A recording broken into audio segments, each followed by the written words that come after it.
안녕하세요. 해피트리입니다. 오늘 소개해드릴 책은 저자 정영욱님이 쓰신 나를 사랑하는 연습의 책을 들고 왔습니다. 이 책은요, 살면서 뗄 수 없는 인간관계에 대해서 좋은 방향과 나쁜 방향을 소개해주는 책입니다. 어떻게 하면 좋은 관계를 유지할 수 있는지, 어떤 유형의 사람들은 피해야 하는지를 알려줍니다. 사실 읽는 내내 인간관계로 힘들어진 우리들을 위해 위로하는 느낌으로 쓰여져 있어서 현재 관계가 힘든 분들이 읽으시면 좋겠다는 생각이 들었습니다. 그럼 본격적으로 소개해드릴게요. 인간관계라는 것이 서로를 힘들게 할 때도 있고 의지가 될 때도 있습니다. 감정을 교류하는 것이 기저에 깔려 있어야 되는 이 관계에서 본인의 입장을 고수하는 것을 넘어 강요에 가까운 상황이 될 때는 틀림없이 상대는 고통받습니다. 우리는 결코 혼자 잘 살아도 되는 세상에 놓여져 있지 않아요. 모두가 세상이라는 한 공간을 공유해서 살아가는 대여자의 역할에 있습니다. 이해관계가 같은 사람끼리 모여서 살아간다면 타인과의 관계는 소중히 맺어야 되는 것이겠죠. 하지만 이기심을 타고난 인간에게서는 배우고 교육받지 못하면 이런 세상에서 선을 이루며 살아가기가 힘듭니다. 게다가 악한 사람들과의 교류에서도 선을 외치며 살아가야 하니까요. 관계의 좋고 나쁨은 단순히 몇 가지만 지켜도 표면적으로 확 달라집니다. 자신이 교류했던 사람들에게서 기분 나빴던 점을 하지 않으면 되고, 기분 좋았던 점을 자기 것으로 만들면 됩니다. 그게 전부입니다. 예를 들면 자신을 과시하고 남의 말을 경청하지 않고 주의 산만하면서 본인의 이야기를 하기에 급급한 사람들 주변에는 서서히 사람들이 떠나가죠.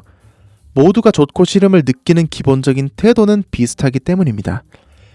저자가 이때 본인은 앞을 보고도 지나칠 사람 말고 뒤를 보고도 찾아가 알아봐줄 만한 사람이 되면 좋겠다고 말을 전했습니다. 저는 이 문장이 이 책의 모든 핵심을 말해주는 것 같은 큰 깨달음과 감동을 받았어요. 정말 멋진 말이지 않나요? 뒷모습을 보고도 불러서 환영해주는 인간관계를 가진 그 당사자는 정말 행복할 것 같습니다. 사실 우리는 모두가 상대방에게 사랑받는 법을 알고 있습니다.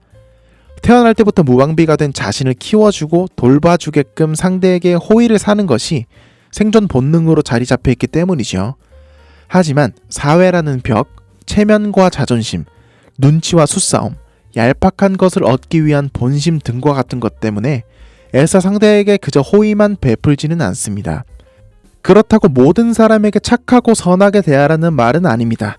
분명히 상황에 맞는 표현과 교류가 있어야 합니다만, 이러한 사회적 분위기가 지속되다 보니 존중과 배려를 묵살한 채 자기의 이익만을 위한 교류가 당연시 됩니다.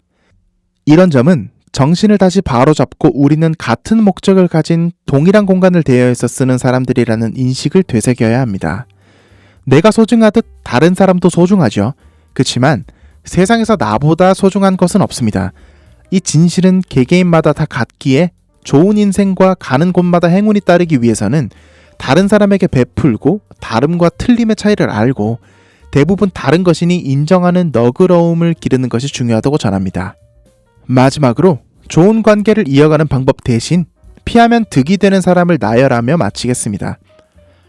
다른 것뿐인데 틀린 거라며 이유를 설득시키는 것에 집착하는 사람, 같이 있으면 내가 별로인 사람처럼 느끼게 만드는 사람, 그런 언행을 일삼는 사람, 어디선가 나에 대해 나쁜 말을 하고 있을 때 방관하고 그 분위기에 맞춰 그 사이에 합류하는 사람, 나를 위한다는 말을 가장해서 심한 말을 지속적으로 뱉어내는 사람, 무리를 지어 타인을 모욕하는 것에 익숙한 사람, 언젠간 나도 그 모욕의 대상이 될 것 같은 의심이 드는 사람, 의심이 가는 것을 작은 것 하나조차 기억하지 못하는 사람, 그랬었나? 정도의 모르는 척으로 거짓말을 자주 하는 사람, 나의 잘못이 아니어도 본인이 의도한 생각과 맞지 않을 땐 화를 내는 사람, 기분이 태도가 되는 사람, 나와 친한 주변인을 뒤에서 욕하려는 사람, 나의 주변을 소중히 하지 않고 나의 소중한 주변을 가볍게 여기는 사람.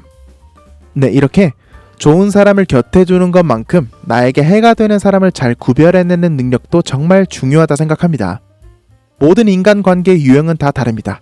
정답이 있는 관계는 없죠. 자신이 연주하는 음악에 장단이 맞는 사람들이 들어와서 같이 합주하는 것과 같거든요. 나만의 장단이 어떤지 내가 곁에 두고 있는 이 사람이 상처받으면서까지도 형식적으로 그저 오래전부터 알고 지낸 사람인지라 곁에 두는 건 아닌지 돌아보며 생각해보는 기회가 되었습니다.